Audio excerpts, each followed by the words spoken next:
You know what time it is. It's time for Trending. There is a royal reunion over a year in the making. We have the details on what went down between King Charles and Prince Harry, plus the ongoing saga. The judge weighs in on Taylor Swift and the Blake Lively, Justin Baldoni case, a story that doesn't go away. NewsNation story editor Paula Froelich is here with the scoop. Hello, friend. Hello. You follow the royals very quickly, very closely. You report on them. Last week you reported on the show that Prince Harry was going to meet with his father, King Charles. True. They met. They did, and it went really, really well. Harry had a great trip, and it's kind of bittersweet. And it's bittersweet because Harry misses desperately England, and he desperately misses his father and his friends. And he also had a great time, and he looked like the old Harry for the first time in, I don't know, 7 years. He looked happy. And it was just, and it's kind of bittersweet because now he goes home, and as I've reported before, you know, he's kind of bored in Montecito. He's got not that much to do. He doesn't have that many friends, and he hangs out with his bodyguards, which, I mean, they might be nice guys. I'm sure they are, but that is not really, if someone's on your payroll, they're not really your friends. They're working for you. So, you know, he's kind of hoping to mend the bridges, and obviously King Charles was like, yes, this is my son. I also miss him. And now that there are no more court cases against my government, we can hang out again, hopefully. The problem is also Meghan does not want to come back to England ever. Yeah. And Charles really wants to meet the grandchildren. Of course he does. And this isn't just about making amends, according to your reporting. This is also about King Charles' succession. We know he's sick. He has cancer. He is very sick. I mean, I've talked about this before.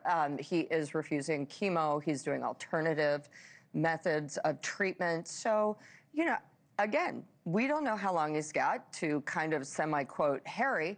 I'm not part of the family, so I can say that.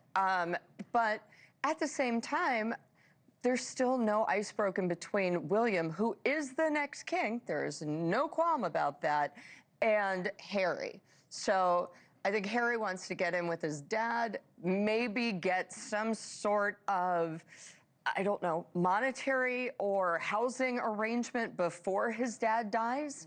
And, you know, who knows, but it's not going to happen under William. And him and the future King William did not meet. Oh, gosh, no. Okay. No.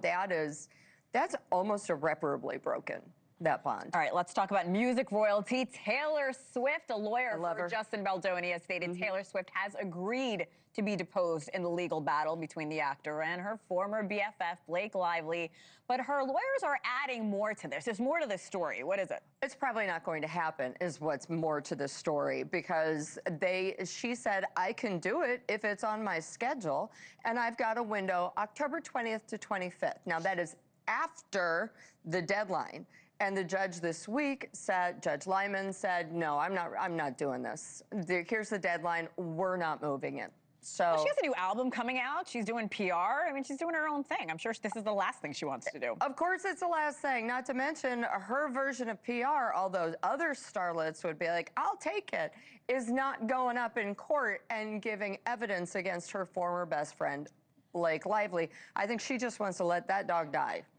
Paula, you cover this a lot. You've been covering this case since it started. From a public relations perspective, why is the Baldoni team so adamant on getting Taylor Swift involved? They need to, because they want to say, part of their case was always he was manipulated by Blake, and they want to show how Taylor was also manipulated by Blake with, you know, the obvious calling her the dragon in text, and then taking the song, My Tears Ricochet, and saying, if you don't do this, then I'm going to take the song away.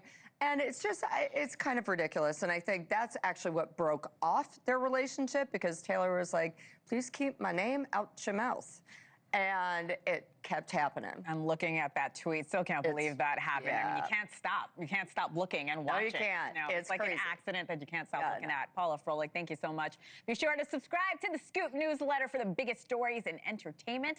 Thank you for watching. Subscribe below and download our NewsNation app right now on your phone, and you will get fact-based, unbiased news for all Americans.